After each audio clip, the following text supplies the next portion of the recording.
I got pregnant with my daughter Emma at 18. I lived at home and was going to college and working. When I got pregnant, my parents kicked me out and I had to move in with my ex. I dropped out of school and quit my job to take care of Emma because my ex told me he would support me. When I was 22, he was 24, he graduated law school. He told me I had to move out because he wanted to find a wife. My parents had forgiven me, so I moved in with them. We didn't have a court order, but we split custody pretty much 25//75 with me having more time. When Emma was 6, he married his now wife. She couldn't have any more kids and wanted Emma and her daughter to be sisters. Over the next 3 years, Emma spent less and less time with me. She'd throw a fit if I tried to pick her up. They gave her things I couldn't. When she was 8, she told me she hated me. I never blamed her for the lies her father put in her head, because even though I lived at home, I was in college and working and did my best to provide her for her, but obviously they could do more. They took me to court when she was 10 and surprise, the lawyer and his doctor wife with their $1 million home beat me in court. They painted me out to be this horrible parent and Emma backed them up. They got primary custody and I got visitation. But Emma refused to see me. I gave her money and gifts. But she didn't want me in her life. When I was 30, I met my husband. He is the most amazing man I have ever met. He's seen me struggle with this and been very supportive. He has a daughter Emma's age and a son who is 5 years younger. They lost their mom and were very welcoming and loving.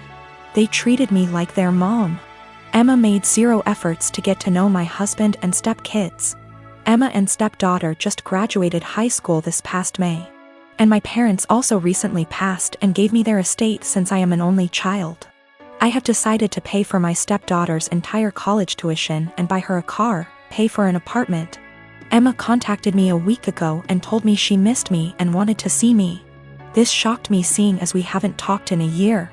We met up and she told me she heard my parents died and asked if she could have some money to pay for college. I was shocked and said, "Well, what about your dad and his wife?" She said, "My mom and dad want me to pay for this on my own to teach me responsibility, and I believe I am entitled to money. Seeing as you ruined my life," I was very hurt and told her, after years of ignoring me and telling me I am not your mother, you demand money from me. I am not your wallet. My husband is telling me what I did was right, but my ex is telling me I'm a piece of shit and I owe this to her. My stepdaughter feels bad and offered her college money because my daughter and her friends have been harassing her. I said, "Absolutely not, that is your money." I am a 28 years old male, my partner, woman 34 years old, and I have been together for 5 years. She has a daughter, she's 8, from a previous relationship. Right off the bat, it was made known I had fertility issues and likely wouldn't ever be able to father a child. I moved slow in the relationship, although I had fallen in love with her fast.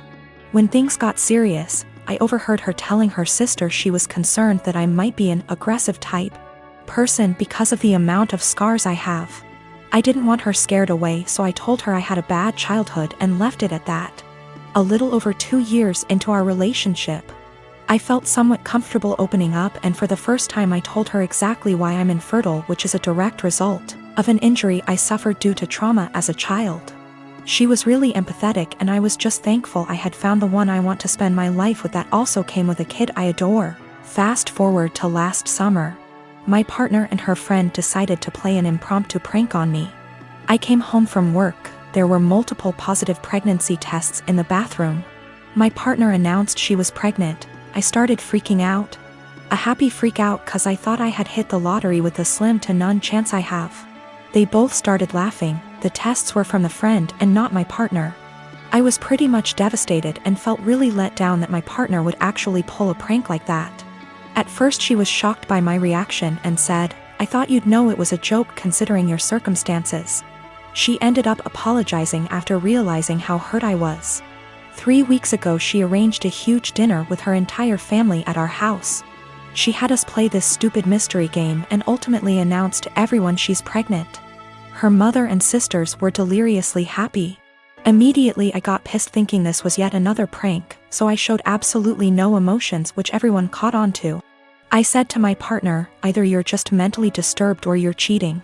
That's pretty much when all hell broke loose. My partner's POV is that she was sincerely apologetic about the prank, and I should know her well enough to not think she'd ever pull that stunt again.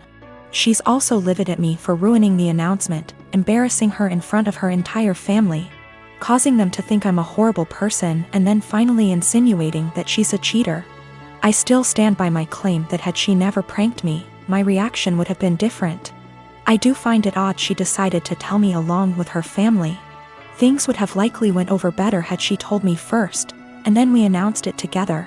But I'm starting to think I acted immaturely, causing scene in front of her family, and I think that's maybe where I'm wrong.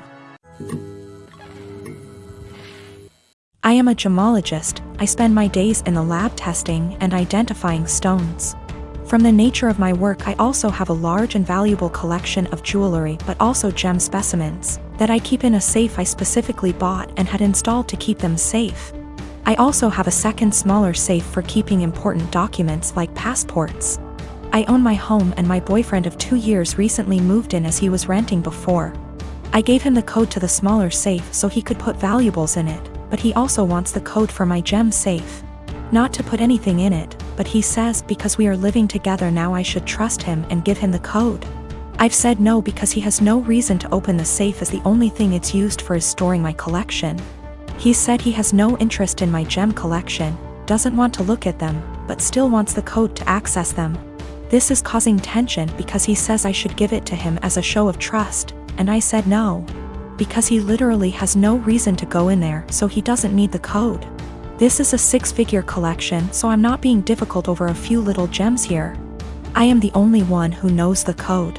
The safe weighs nearly half a ton, it's bolted to the floor and wall, and is from a company who makes safes, vaults and strong rooms for jewelers. You could bring the house down around it and it would still be intact. All of the gems and jewelry in the safe are mine and mine alone. I do not keep any clients' jewelry at home. For my other business doing valuations, I rent a separate space and keep client items there. I will give an update once things have panned out. I've moved all of my personal docs out of the little safe and into my gem safe. I told him he isn't getting the code and I will die on this hill. He has no reason to have it, and his continued lack of respect by the pushing of my boundaries wasn't okay. I felt like he was trying to manipulate me by making it about trust. After a lot of back and forth, he finally admitted that he wanted access to the safe, because he didn't feel like I was sharing the whole house with him. Because I insisted on a tenancy agreement rather than just letting him move in. And he didn't like that part of where he lived was off limits to him. He was also insecure and resented that I have more money than him and own a home whilst he doesn't. He had made a few comments about this before, but I didn't realize it was such a big issue for him. He also said that by keeping him out of the safe made him feel like I thought he was lesser than me, and that it made him feel like I was treating him like a child. I told him if that's how he feels, then this is not the right relationship for either of us, and that it was best we break up. He was shocked that I was ending things over this, cried and asked me to reconsider. When I said no, he then got angry. Called me a stuck-up B***tch, said he was better off without me anyway, and went to his friends. I told him via text he had 30 days before he had to leave, as per the tenancy agreement. So he didn't need to stay at a friend's, he said he would be gone by the end of the week. 2 days later he came back and packed up all of his stuff and left. He's staying with his friend now. I have changed all the locks. I have an alarm and CCTV system that's professionally monitored, and I have changed the verbal password I have to give when you call up as a precaution. I've checked all of my collection and it hasn't been touched. I also am giving my solicitor the code and safe deposit details to be passed to my executor in the event of my death. I feel horrible because despite all of this I love him. I should have a partner who not only respects my boundaries but takes an interest. I'm pretty cut up right now and missing him, but I know I'll be okay. I have great friends and family around me. Also, diamonds are a girl's best friend, and I have a few knocking around to help cheer me up. Me and Sil, Daisy, have been friends since high school, 15 years ago. I started dating her brother, Dan, when we were all in college. Daisy married Matt sometime after I married Dan 10 years ago. Matt and Daisy wanted a baby and starting trying right after marriage, but they were having a lot of trouble. I am talking multiple failed IVFs, multiple late-term miscarriages, one of which was a stillbirth. The struggle went on for 7 years. I have helped her immensely through everything, financially and emotionally. Matt is unsympathetic sometimes. He behaves as if it's a batch of bad cookies and immediately guilts her into trying again. So, it always was up me and Dan to take care of her. Despite many talks from me and Dan, she remained married to him and kept trying again and again. We have had many offers to leave the state / country for a better job, but didn't because we were scared to leave her alone. 3 years ago, I got pregnant. We broke the news gently to Daisy one day. She got real quiet and then asked us to leave. Later, she sent me an email saying she doesn't want to see me or Dan anymore and that this is all too much.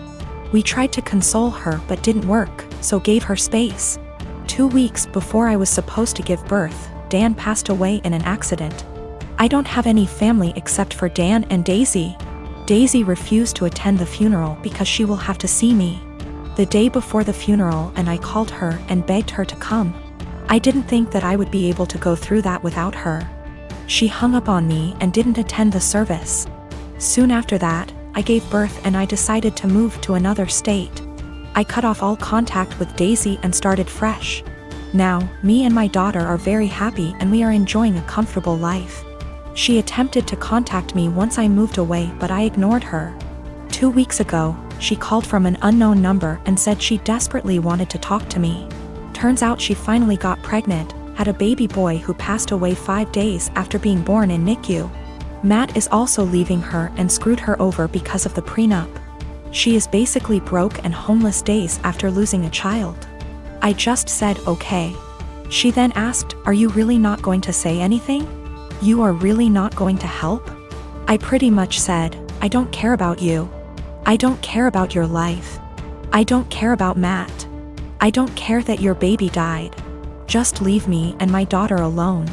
And then hung up. Since then she has been sending me multiple emails and VMs stating how awful I am and how heartless and how much Dan would be disappointed. I continue to just ignore everything. I am not going to have any sympathy or help her in any way.